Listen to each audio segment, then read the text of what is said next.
or Elk Valley. I don't know where I am. I got lost. I got to apologize for that. That's why I'm late. My GPS, I think, was on weed because it made me take the Dunbarton Bridge to get here tonight. I know. Isn't it weird? They named an entire bridge after some dumb guy named Barton. Well, this is very white. Notice.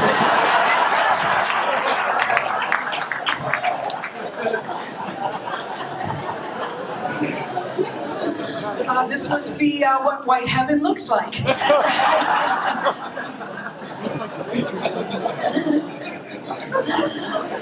It's great to be here, it really is. I'm afraid I have to make this quick because I got to get back to the 7-Eleven and do the books. Those Slurpee cups need counting, you know. My Uncle Mohan, he runs the store, and he's been in this country for a long time, but sometimes he still acts like an immigrant. For example, he thinks frozen burritos are exotic. It's like, oh, look, you put it in the microwave and 3 minutes later it's like a fat chapati. He's still fascinated with running water. He's like, oh, look how it flows. Just like the Ganges. He's confused about restrooms. He thinks the one in the store is an altar. He uses it as a prayer room. This is a very interesting Ganesh. And look, it has holy water in its belly. Most auspicious. He says he wants to change the name of the store from 7-Eleven to 7 to 6:30. I'm like, that's not going to fit on the sign. He's like, I just want to have a tall glass of smart water and watch Jeopardy, okay? I need me time. And then we had this guy come into the store. He was like higher than a kite, and he was like, give me some blunt wrap so I'll put a cap in your ass. My Uncle Mohan looked at him and he was like, oh no, sir. You cannot put a cap in my ass. It is too big. The cap goes on my head. Thank you and come again. I love the family business. I moved to San Francisco because I wanted to know what it would feel like to stay single. Forever. Single men in San Francisco are like parking spaces. Once you find one, you're never leaving from that spot. I've been dating this guy on Tuesdays and Thursdays because the rest of the time he's with his wife. But that's okay. The fact is, I got one. I've been here for 6 years now, and I'm still trying to figure out why so many men in this town look like lumberjacks. Oh yeah, every time I see a guy in a flannel shirt and a wool cap, I want to go camping. And then I look closer, and it's a woman.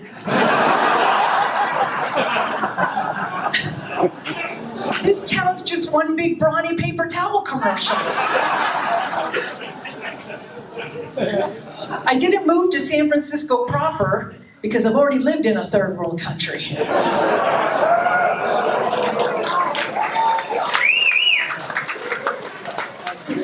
Yeah, that place makes Manila in the Philippines look like a 5-star resort. Lombard Street's the only nice place because the homeless can't push their carts up that hill. I do love how the Bay Area has so many places with beautiful Spanish names that everyone pronounces wrong. It's not Las Gatas. It's Los Gatos. It's not San Jose. It's San Jose. It's not Hayward. It's Eduardo.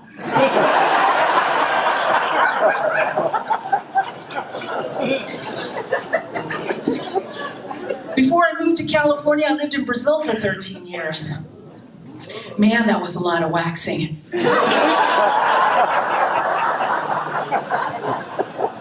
I always wanted a slippery pelvis. It's weird. What people here call a Brazilian, over there they call it deforestation.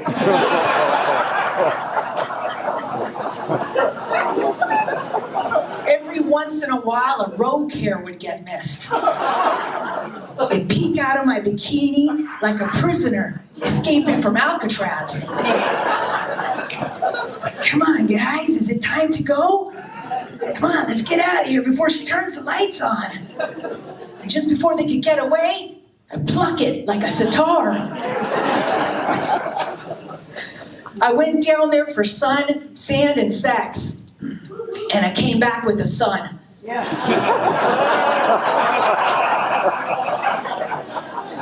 In Brazil, the girls are required to go to samba school to learn how to expertly shake their ass. In San Francisco, it's the boys. And in Brazil, this does not mean everything is okay. This means I give blowjobs. I know, I didn't know that for the first 2 years I was there. Guys would come up to me and they would be like, "E aí, gostosa, tudo bom?" And I'd go, "Tudo bem, sim." Next thing you know, I was getting poked in the eye.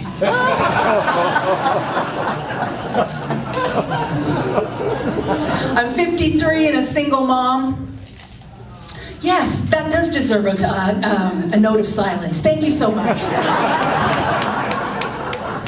I am a cougar and I will outrun a jogger. I'll drag a softball team into the woods, and I've been known to chase a CEO just for the exercise. I'm also multilingual and ready to mingle. I speak English, Spanish, and Portuguese. Currently, I'm mingling with rednecks, gardeners, and Uber drivers. The only dates I go on are to Cracker Barrel, Chipotle, and the Tesla charging station. I knew things were getting serious with the Uber driver. He gave me a Gatorade someone left in his car. I was like, "Aw, lemon lime, my favorite." But I should clear something up. I'm not really a single mom. I'm a solo mom. Because when I say to people I need a break, they think I want a trip to Disneyland. What I really want is to duct tape my little angel to the garage door. Just for the weekend. Hopefully it rains, then I don't have to bathe him. And it really bothers me when my married girlfriends call themselves single moms, just because they had to watch their kids for the weekend while their husbands were off fishing on Brokeback Mountain. I know, I'm like, "You're not a single mom. You're just a babysitter for a few days." Because he's coming back. And mine said he was going to be there for me and my son, who is now 8, and I'm still waiting. Oh, I know, that's okay. That's okay, we'll wait as long as it takes. And so when I was 42, I decided I wanted to have a baby on my own. They say the best sperm comes from Denmark, but it's hard to find a good Danish in Eduardo. Nothing but churros and egg rolls there. I did 3 rounds of fertility treatments before I had my son. They removed 20 eggs, 4 strips of bacon, and a polyp the size of a grapefruit. Then I got knocked up by a French guy. I was running a marathon. He handed me a cup of Gatorade. He said, "Mimi, the bushes." I was like, "Lemon lime? How did he know?" That day I did 26 miles on my feet, and 22 minutes on my back. Best 22 minutes of my life. My son is a lot like his dad. He's handsome, athletic, and still lives with mommy. He didn't want to come out. The doctor said he was going to have to induce me. I thought he said he was going to have to seduce me. He asked me if I wanted something to drink. I was like, do you have Gatorade? When my son was born, he came out white. So I took him to the beach and we didn't leave until he was as dark as me.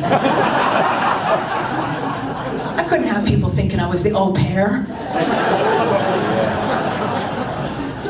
He's half French, half Indian, and born in Brazil, so I'm pretty sure he's got a good shot at Stanford.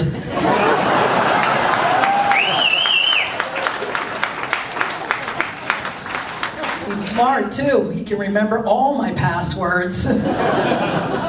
He says he wants to know his dad, so I told him he's French. He said, like the fries? I said, no, he's flaky, more like a croissant. He loves his stuffed animal, Curious George. He said, Mommy, all I want for my birthday this year is a visit from the real Curious George. And you know what? I'm gonna get that for him. Because I heard the man with the yellow hat has a huge banana. His favorite movie's Toy Story. You know, Toy Story was written by a 53-year-old woman. Because who else would name their favorite toys Buzz and Woody?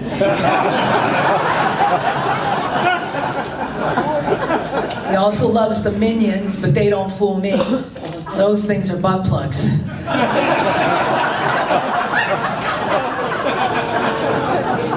He says he wants a brother so he can have somebody to play with. So I got him a Chihuahua. We had to drive 3 hours to get one. Like there aren't any Chihuahuas in Hawardo. Then when we got there, the dog rejected us. I know, it's like, what's wrong with you? You're a Mexican dog, you don't want to live with me? Like I'm not brown enough? I mean, listen, I got spicy table scraps, you're gonna love curry. I was disappointed. I really wanted to bring her home. I couldn't wait to put that red dot on her forehead.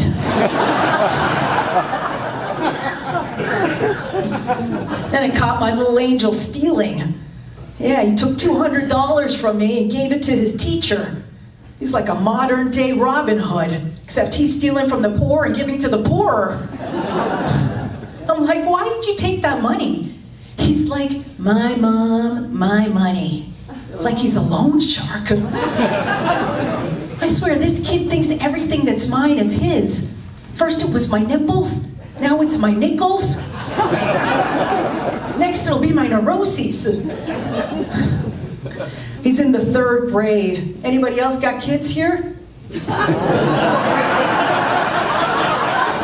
Okay, just checking. Just checking. Good. Grandkids are like renters. You know, you can't wait for them to go sometimes. Yeah, so you know, he told his teacher I'm mistreating him.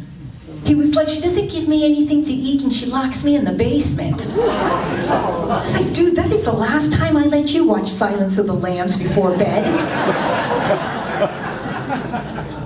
Now he's got a best friend, Lucas. Lucas invited him to a sleepover. Did you guys send your kids to sleepovers when they were young? Yeah. Oh, you're progressive out here. Okay.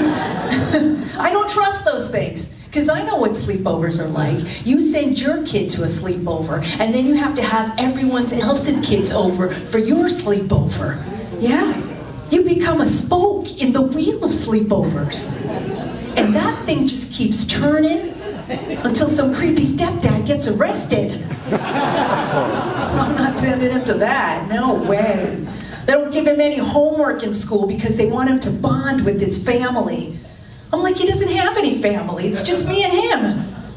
So give him some freaking homework. You know, I don't know, make him read 100 books, just get him out of my hair for 45 minutes. I think they should take all the kids of single parents and put them in one class.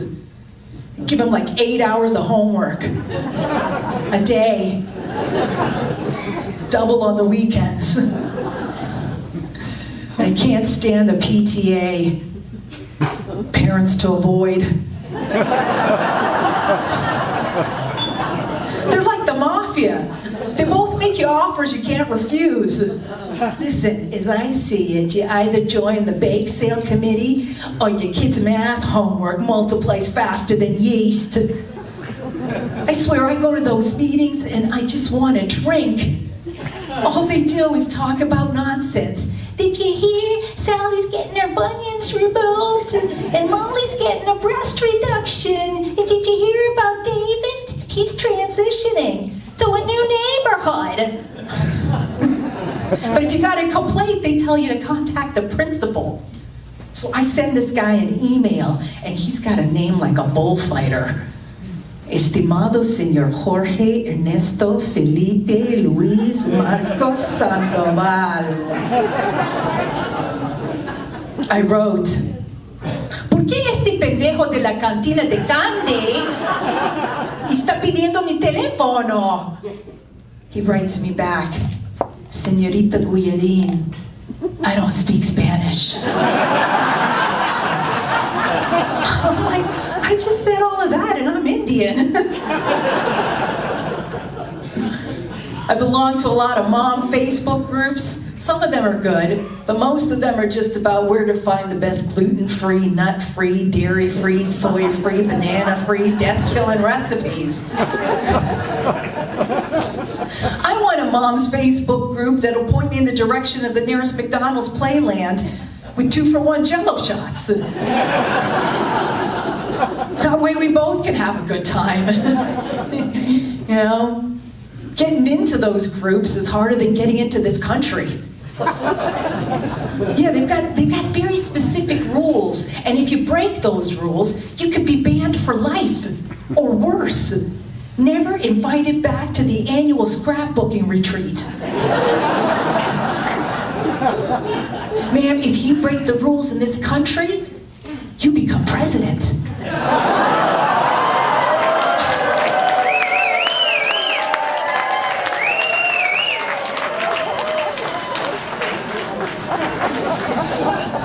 So I've been feeling my body changing, right? But I don't have anybody to talk to about it. So I told my aunt, I said, listen, you know, I think I'm going through the change. She looked at me and she was like, oh, don't worry, beta. I also went through the change. We have $7.94.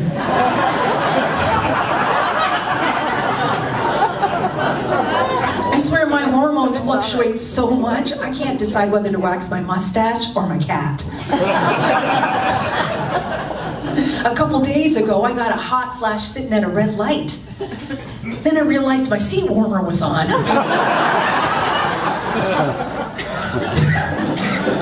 Pay attention, sir. I spend almost all my time, and I don't know if this is like this for you guys, but I spend almost all my time just looking for a place to fart.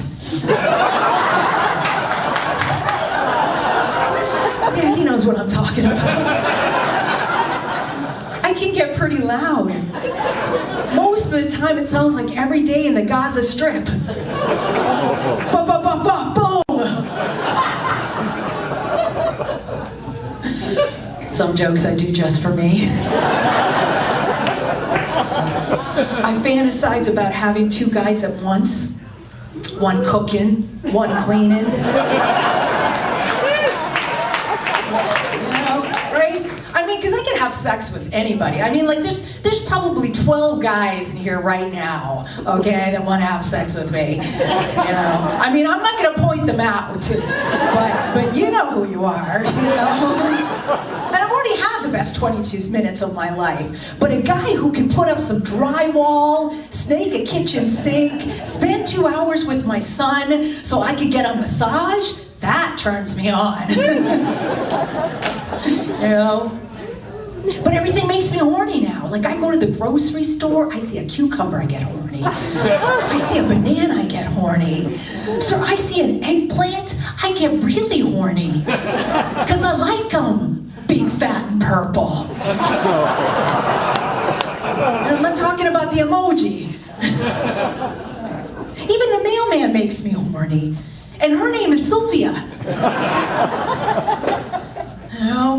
I'm not worried about gaining any weight because let's face it, if you got a good camel toe, who's looking at your muffin top?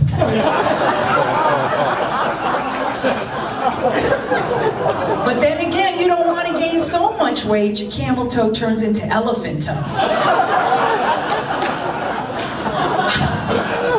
If I end up with elephant toe, I'm going to have all the Indian guys chasing after me.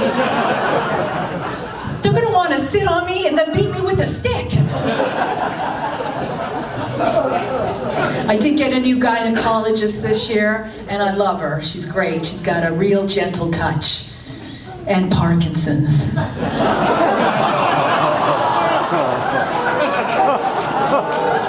me know if you want her number. It's not easy starting comedy at my age, because you know what? You got to work a lot to get good. By the time I get good, I won't be able to know if I'm good. I mean, now let's face it, I'm an older comedian, but the young comics love me because I can tie their shoes and blow their nose. But you know what? Listen, I love what I do. I love being a comedian and I love being a mom because it pays exactly the same. Just tips. And listen, I know I can stay home at night and exchange texts with some weirdo I met online. But I thought, no, I'm going to go out there and meet them the old-fashioned way by doing open mics. That's like joining the weirdo club. Make friends with some comedians, and they become like your family. You think, wow, I can't stand these people either. And as a comedian, you gotta have followers. So far, I've got the IRS, Chase Bank, and the Alameda Sheriff's Department. How much time do I have left, Marty? 2 minutes, great, okay. So people look at me and they have a hard time figuring out where I'm from. They either think I'm Brazilian, Mexican, or Middle Eastern, which is okay, because I don't like to fly anyways. It sounded like a tough one for some of you. Take your time. I'm Guyanese. And I know what you guys are thinking. You're like, she doesn't look Guyanese. But how the heck would you know what a Guyanese is supposed to look like? I'm Guyanese because I come from Guyana. Yeah. Oh, yeah. And you know what? I dated this guy one time, and he was like, "You're Guyanese? I thought you were Brazilian." And I'm like, "Do you even know what Guyanese is?" He's like, "Yeah, it's people like you." And I'm like, "So you don't know where Guyana is?" And he's like, "Honestly, I didn't even know it was a country."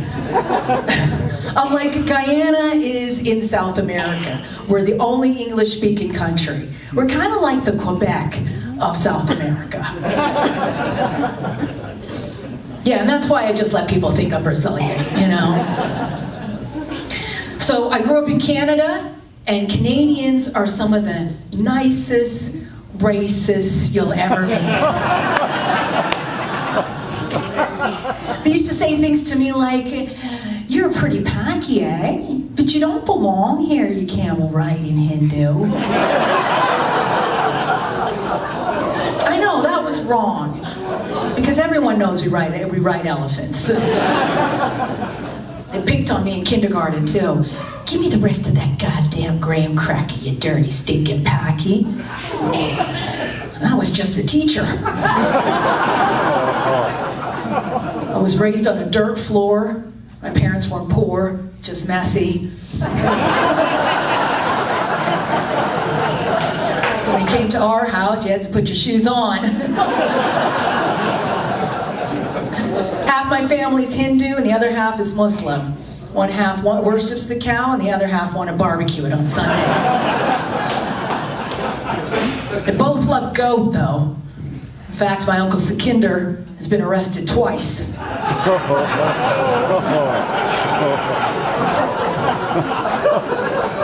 Hindus have a god for everything. There's one for prosperity, one for fertility. There's even one for anxiety. Her name is Xanaxia. Hindus also believe in reincarnation, the cycle of birth and death. You die a cockroach, you come back a politician.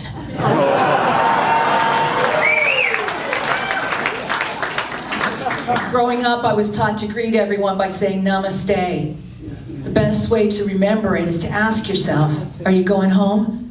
Namaste. So you're not leaving? Namaste. Come on, man. Get out of here. That's what I like, quick learners.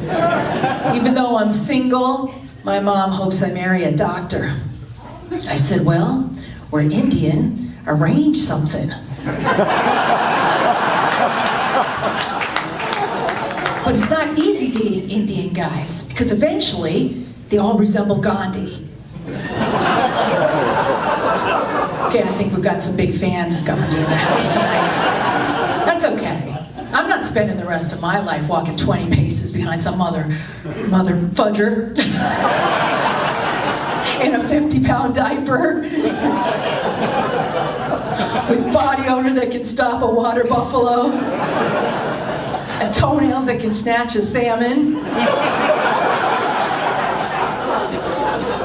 Take it easy, sir. I don't know if they got a defibrillator in here. I didn't see one. I mean, don't get me wrong. I'm ready for a real relationship and a really strong orgasm. As long as those two guys never find out about each other, I should be okay. You know, I did try to find a boyfriend on Match.com.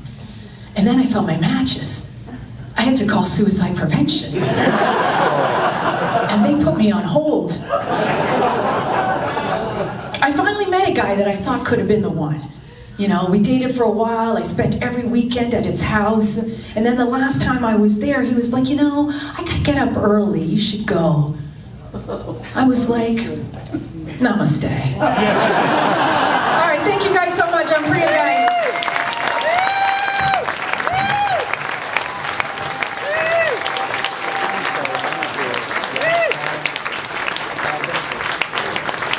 One more time for Priya. Give it up, ladies and gentlemen. All the way from Cape Florida. Alrighty, ladies and gentlemen. So at the end of the show, stick around for a couple minutes so we can give you information and details about the